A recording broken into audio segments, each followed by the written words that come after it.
She says it was self-defense, but police say it was murder. Tonight, we're hearing both sides of the story about what led up to a Knox County murder. A tragic end to an accidental shooting in northeastern Kentucky. What family says led up to the death of a 12-year-old girl. A business targeted by thieves multiple times caught their latest break-in on camera. They're hoping someone recognizes this thief. Tracking, alerting, protecting. This is WKYT News at 5:30. Good afternoon. Was it murder or self-defense? Today, police laid out their evidence against a woman accused of stabbing a man to death last week in Knox County. Police say Jessica Hubbard was the aggressor in the fight, but Hubbard says she was protecting herself when she stabbed Don Woolham. Our Phil Pendleton talked to relatives of both Hubbard and Woolham, who both have different stories on what led up to the stabbing. It's our top story at 5:30.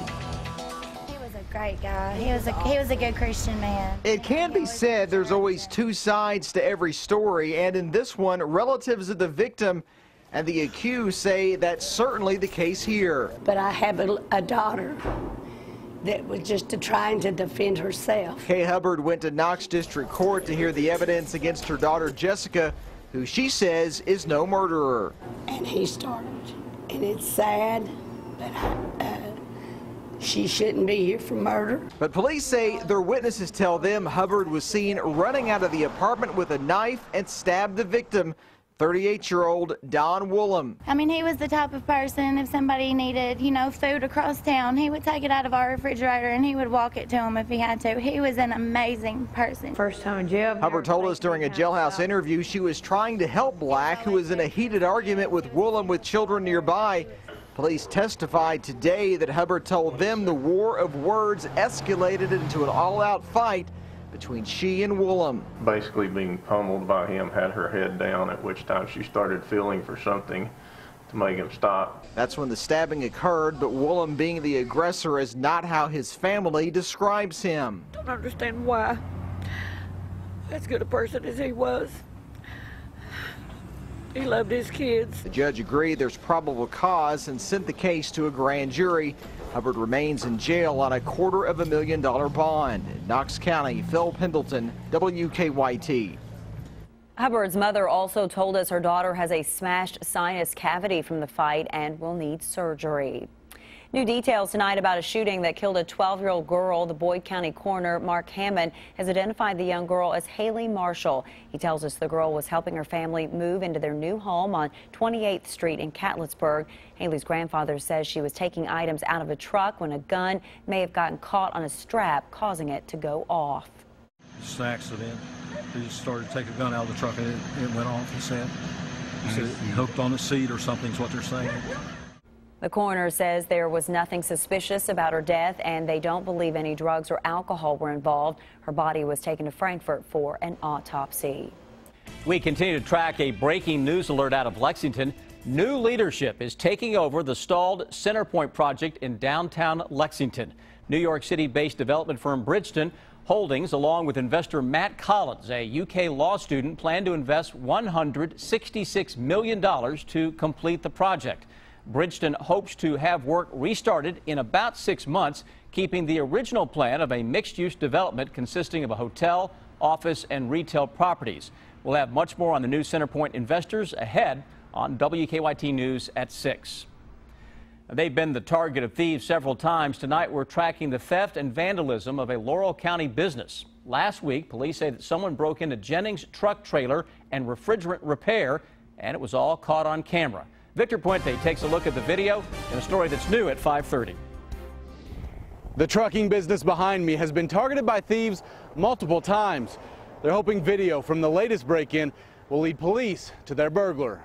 This theft, caught on camera, is the third time Jennings Truck Repair has had to deal with someone stealing their property.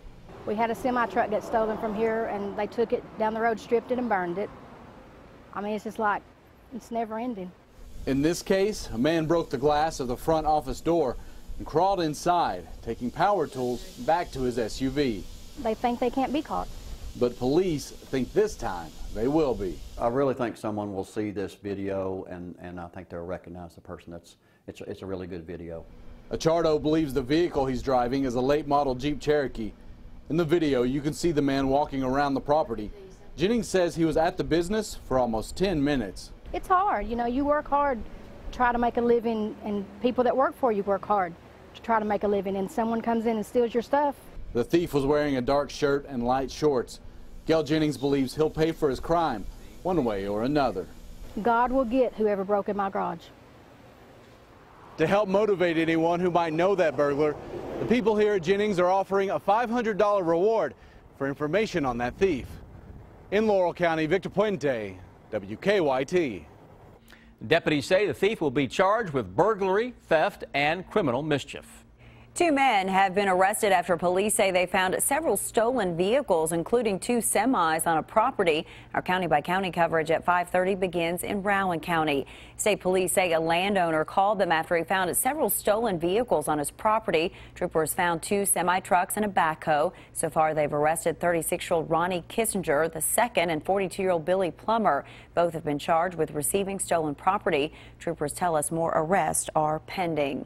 In Floyd County, state police are investigating a deadly crash. Troopers tell us 31-year-old Samantha Mead was driving on Kentucky 122 near Butler Branch in the Printer community. Troopers say Mead's vehicle left the road and flipped. She was pronounced dead at the scene. Investigators have not said what caused the crash, but they say Mead was not wearing a seatbelt and they don't believe alcohol was a factor.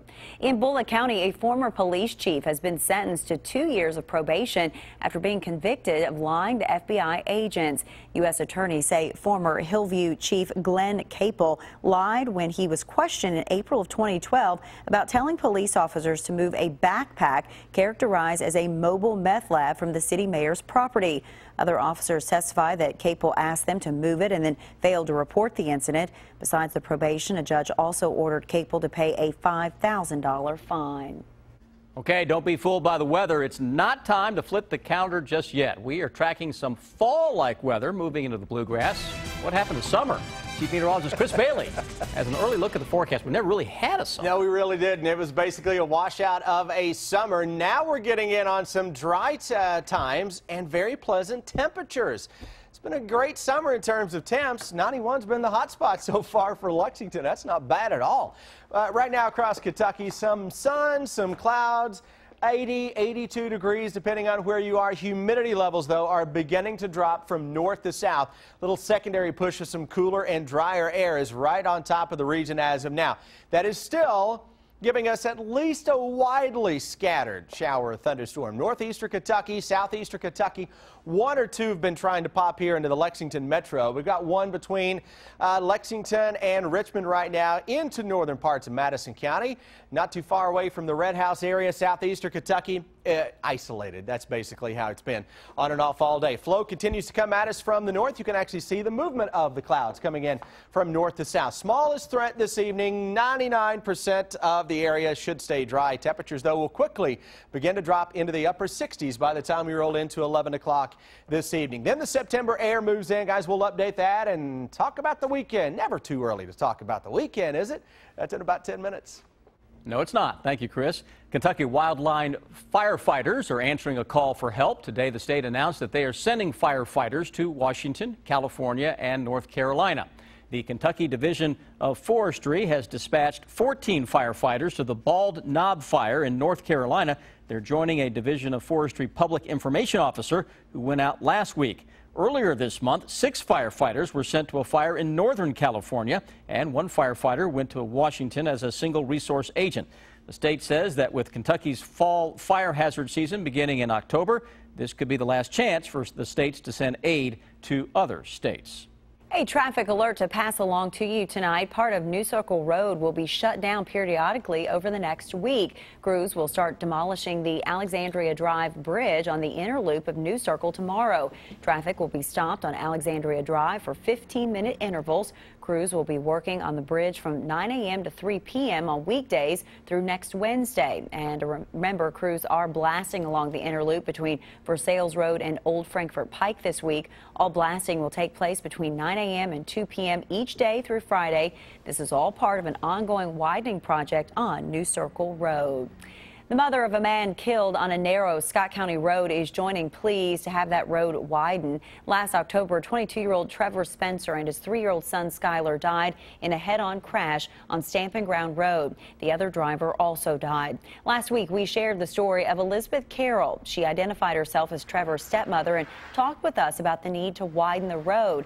Spencer's biological mother, Joanna Ammerman Hargis, told us today she's also concerned about the road and even made a plea to state transportation leaders. UK football just a few weeks away. The first game is at home on September 5th at the new Commonwealth Stadium. Now, Michael of Berea has our good question tonight, and this is one we've heard for the last year or so from many viewers. How come when UK Sports is on UK Sports TV Network, it's not live on WKYT or CW Lexington, and why does it have to be delayed for? Michael, gone are the days when we could broadcast all or some of the games live or delayed on WKYT. The Southeastern Conference TV network totally changed the broadcasting of the UK games. That happened last year. Mike Kanarek with WKYT, who has worked on those UK broadcasts in the past for decades, says since the SEC network started last year, the only UK games that are televised on either the SEC network or on CBS. Any game that CBS produces will be carried live on WKYT.